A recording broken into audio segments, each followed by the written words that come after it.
Hey y'all, N4H&H here with the Yaesu FTX-1. I just downloaded the June 27 update and I'm installing it. I did want to shoot this to say that if you have not already installed the May update, the first one that came out, then you're going to need to make sure you follow the directions that are in that written update manual that Yaesu has. You know, it's right there next to where you download the files for the update, because you'll need to update the bootloader. That happened though in that May update, so I didn't have to follow those steps. They are written there, steps 4 through 10. So I just went ahead and held down the QMB. And this after I backed up my menus and my memories to the SD card, put the files on from the download, and then I powered up while holding the V/M and the MV buttons and the QMB, and then it popped up and offered those files for the update. Now notice the radio powered up. I'm still seeing all of my frequencies that were there the last time I played with the radio. Well, guess what? It's not updated yet. Okay, wait a minute, Doug, you just said you updated it. Yes, but think of it this way: the update has not taken effect. So I'm going to show you what you have to do. I'm just going to power down. First of all, let me go in there and show you something. Okay, I'm already at extension setting. And notice software version, main 0105, it was 0104, display 0102, SDR 0104, these are all new. And then you'll see this option right here, 0106. Keep that tucked away. So it looks like it's got the latest firmware and display 0103, but it doesn't. It's not active yet, but that's what can be. And what we're going to do is back out of this, get out of the menu. Okay, there we go. And I'm going to power down, and I'm going to do a factory reset. I'm going to hold the back button and the fine and fast button while powering up.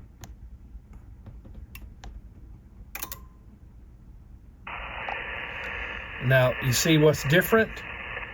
It wakes up with 144 on the left and 7,000 on the right. In other words, it's back to factory default. None of my parameters that I put in the menu, none of the memories I created are in there. All right, now we're going to go into the menu. If I remember this correctly, hope I'm showing you correctly. Extension setting, SD card. Go to firmware update. I'm just pushing in on the function knob. And let's see.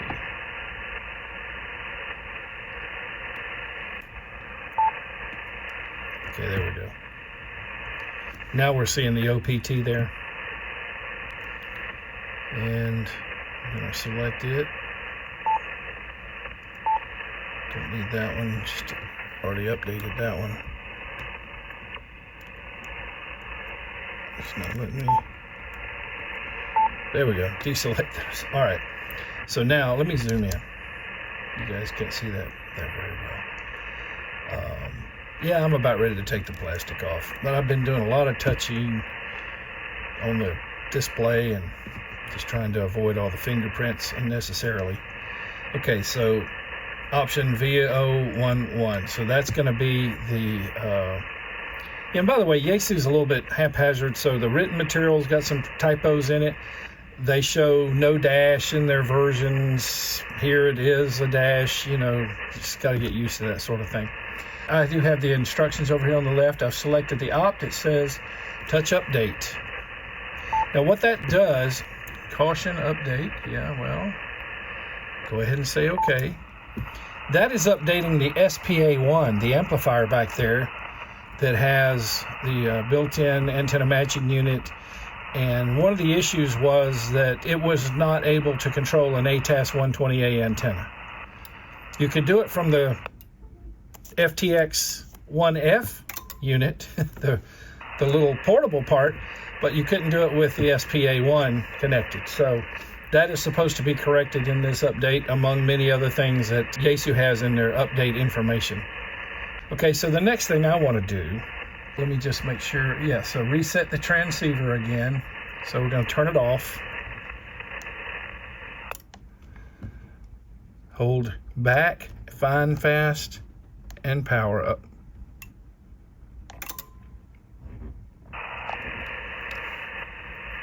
And that's it. So now what I want to do is I want to get my memories and my menu settings back. Now let me caution you on something. If the nature of an update affects the menu structure, sometimes it's better to just, have hopefully took screenshots or wrote everything down, or if you're one of my Patreon S9 members who subscribes annually, I will eventually have updated my menu optimizations document for this rig, which I haven't put one out yet. I've been too busy filming these, but you could use that as a desktop reference. But what I'm getting at is if the nature of the update affected the menu structure, then it's better to reload the menus one at a time, put them in, manually, just like you did the first time, to avoid issues with menu structure. I didn't see anything in there that looked like menu structure, so I'm going to live dangerously here. Going into the menu.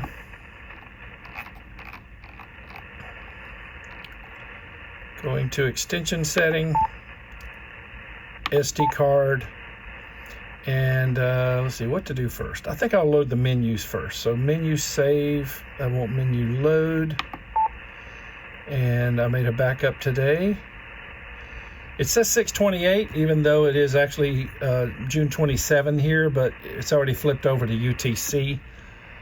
All right, so I'm gonna tap that, overwrite. That loads pretty quick, the menu settings, and it'll restart.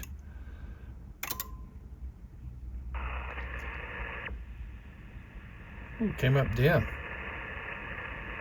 Interesting. Maybe there was something in the menu structure. I may have to go through there and reload manually.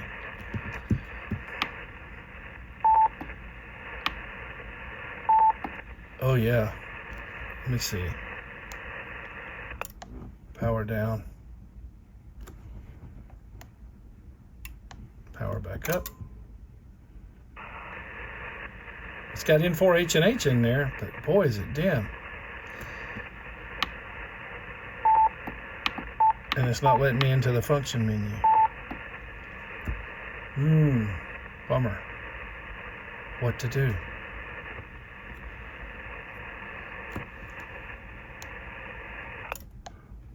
Reset again. Hope this helps some of y'all if you run into this. Okay, so I'm not going to be able to load my menu optimization settings. Gonna have to go back through there and do that manually. And at this point, I haven't recorded them yet, so there's a lesson for you.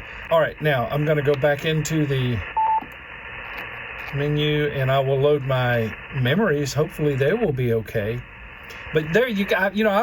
Let me remind you of something. If you've been watching my FTX-10 series for the last several years, I told you guys that if there was a update that affected menu structure, something negative would happen if you tried to load from your saved menu, and there you got to see an example of it.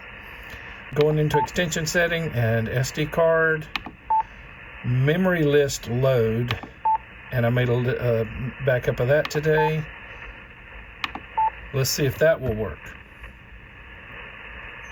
It should. This is just all my memories that I put into a radio. Got a video about that. So I go in order for each band. I put in favorite frequencies, modes, filter settings. Okay, I'm gonna press function. You guys are zoomed in, so you can't see this, but I'm just pressing function here. All right, and there it goes. It restarts. See, it says FTX-1 now instead of my call sign. So I have to go through all of that and reset my menus. So it's a little bit unfortunate, but they obviously made some sort of change in their menu structure.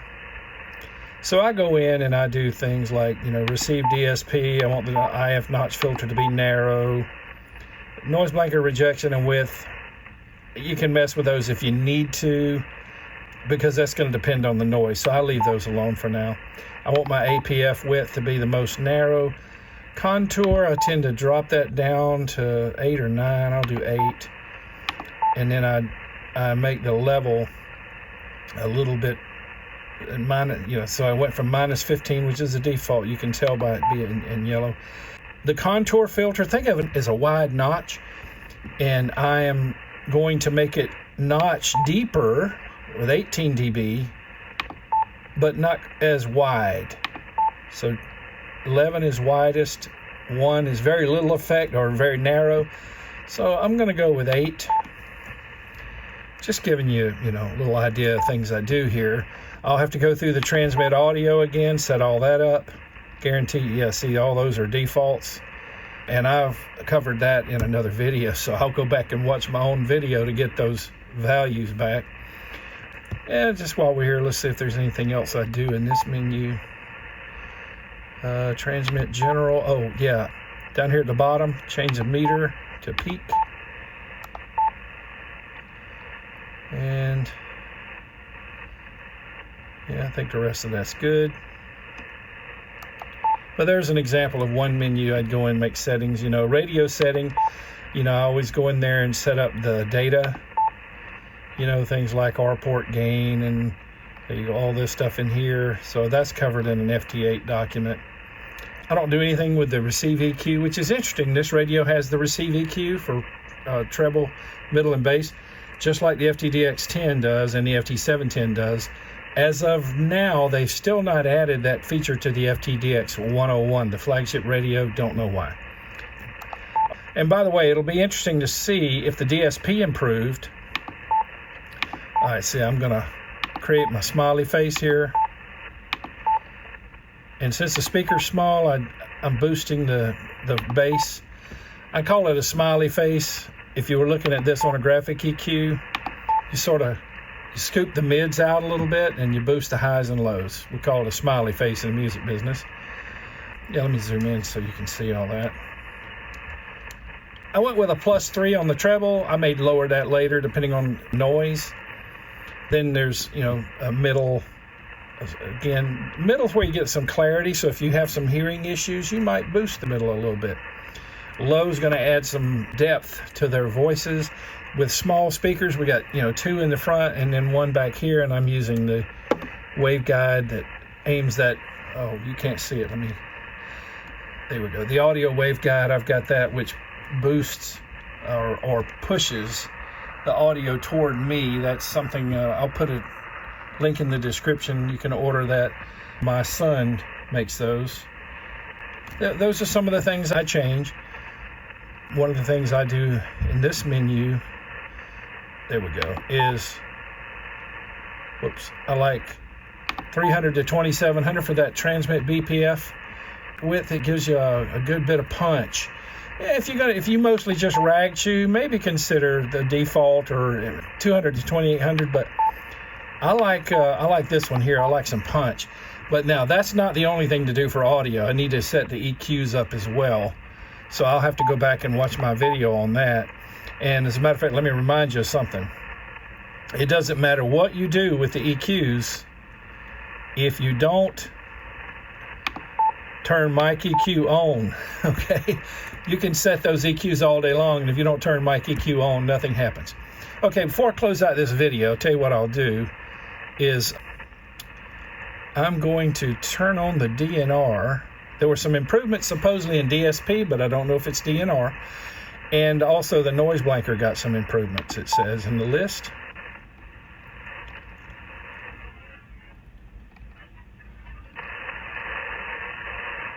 Ten's the most aggressive. I've been running 6. Let me find a voice. Let me hold down the fast button and do this quickly. So I'll leave y'all with this. Password. Yeah, send it to me. Email it. Text it to me. And let me get. I gotta get rid of all that hash down there. I'm going to on this band. I'm gonna run IPO attenuation. on. This one doesn't allow you to set 6, 12, or 18. It's either on or off. But on this band, you don't need a lot of gain. I'm using IPO and attenuation on the 40 meter band. Same thing on 80 meters and 160. And I might even use IPO on the 20 meter band. All right, so let's see. We got that all set, right? All right. So I'm gonna long press out of here.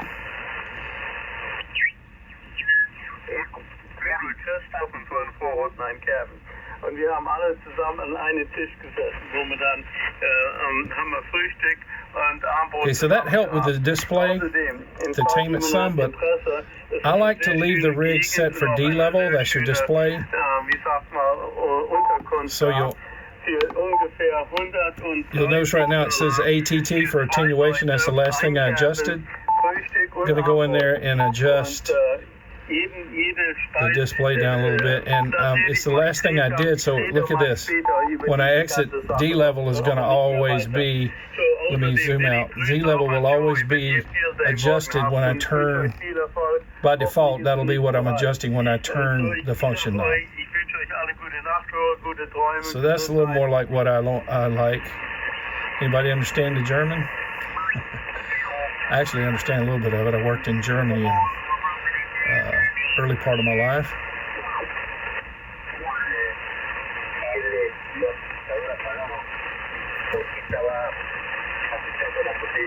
Okay, that's kind of a weak station.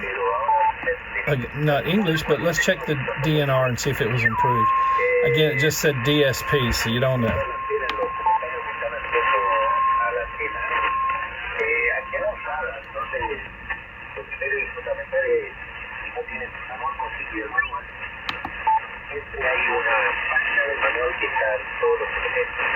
I don't really see a difference.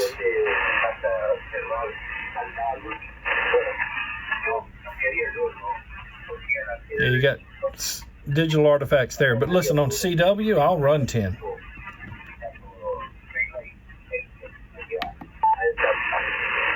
Probably won't go above 7. That's not terrible. Let me find somebody stronger.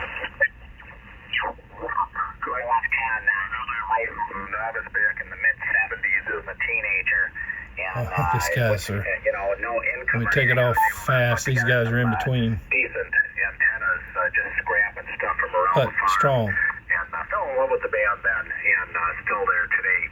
My best contact was the last solar cycle. I worked a guy in Japan. He was running 50 milliwatts on CW. And Let me go into memory mode, pressing this button right up here, V/M, and see. Yep, I have my memories. Those are the things So those came back. Got another video showing how I programmed every bit of that. And remember, memory bank 5, which is after the 2 meter, 77 meter. There it is. That is 60 meters. All right, so all that's good. I just have to go back in and program re-optimizations. So I'll watch my own video to get that for the transmit audio, and the others I'll just go through menu at a time. I can remember what to do because it's pretty much very similar to every Yaesu radio of late. Now over here, it's not in memory mode. Let me switch over to that VFO and put it in memory mode. Oh, that was a little odd. The white lights were on indicating I'm in memory mode, but I wasn't really. But now there it is. Those are the frequencies I want over there, and I'm pressing here to shift it back over to this VFO for transmit. See TXRX.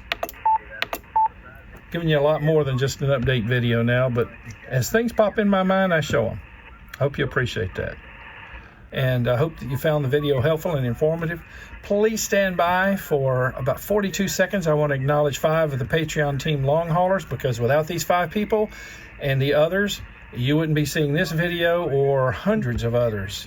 I'm closing in on 1,000. So these people make it happen. I'm funded 98% by people like the 5 you're about to see. So please stand by and acknowledge them. Thanks a lot for watching videos on my channel 73 from N4H&H.